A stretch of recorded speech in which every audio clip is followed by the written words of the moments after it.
Let's look at projectile motion formulae. So the example says a particle is projected from a point with speed u and angle of elevation alpha above the horizontal and moves freely under gravity. When it has moved the horizontal distance x, its height above the point of projection is y. Show that y equals x tan alpha minus gx squared all over 2u squared times 1 plus tan squared alpha in brackets. And we have a diagram here which shows us the speed of the particle and the angle of elevation. The first thing is that we can split up the speed at which the particle is projected into both its horizontal component, which we'll call UH, and its vertical component, which we'll call UV. And so using right angle trigonometry, what we have is the opposite over the hypotenuse is going to equal to sine alpha, which in this case is the opposite, which is UV, over the hypotenuse, which is U. And so rearranging for the vertical speed, U sine alpha equals to UV. And likewise, if we take the adjacent side and the hypotenuse, we have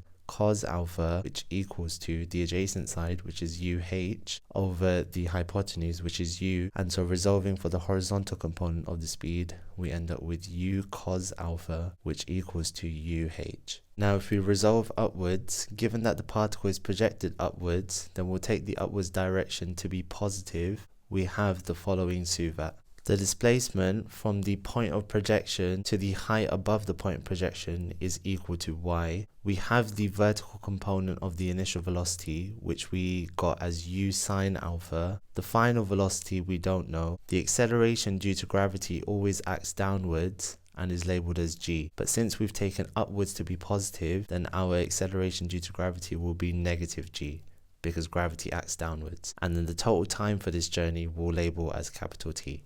And so using S equals ut plus a half at squared, we can now substitute in our expressions to get the following. So S is equal to y, u is equal to u sine alpha, t is equal to capital T, which we're multiplying, and then we have plus a half times the acceleration, which we have as minus g, times the time squared, which in this case is capital T squared. And so if we simplify this, we end up with y equals to ut times sine alpha minus a half g t squared.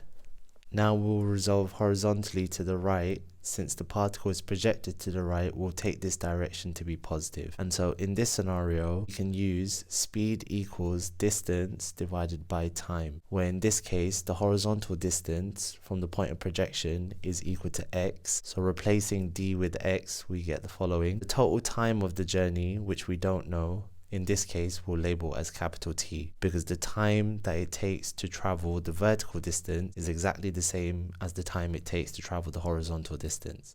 And then the speed of the horizontal component of the initial velocity is equal to UH, which we worked out as U cos alpha. And so from here, if we rearrange to make T the subject, we end up with capital T, which equals to x over U cos alpha. If we substitute 2 into 1, then we get the following. So y equals to u, and now instead of writing t, we're going to write x over u cos alpha. And we'll write this in brackets because we're substituting. And then we have all of this multiplied by sine alpha. And then we have minus a half g. And now instead of writing t squared, we're going to write x over u cos alpha all squared. And we're multiplying by this. Now if we simplify this, we end up with y equals to, so u times x is equal to ux times sine alpha is just u times x times sine alpha. And then in the denominator, we have u cos alpha. And then for our second term, we now have minus a half g. And now squaring this bracket, we end up with x squared over u squared cos squared alpha, since u cos alpha times u cos alpha is u squared cos squared alpha. And now we can simplify this further, so we have y equals to, now the u's cancel here, and so we have x times sine alpha over cos alpha. And so tan alpha is equal to sine alpha over cos alpha. And so we can replace this with x times tan alpha. And then we have minus a half g x squared over u squared. And now 1 over cos alpha is equal to sec alpha. And so if we have 1 over cos squared alpha, then this is equal to sec squared alpha. And so replacing 1 over cos squared alpha with sec squared alpha, we get times sec squared alpha. And if we simplify this further, we now get y equals to x times tan alpha. And now minus 1 times g is minus g. Minus g times x squared is minus gx squared. Then we have 2 times u squared in the denominator, which is 2u squared. And now we have that 1 plus tan squared alpha is equal to sec squared alpha using an identity. So we end up with, in brackets, 1 plus tan squared alpha. And so this is the projectile motion formula that we are required to show in this example.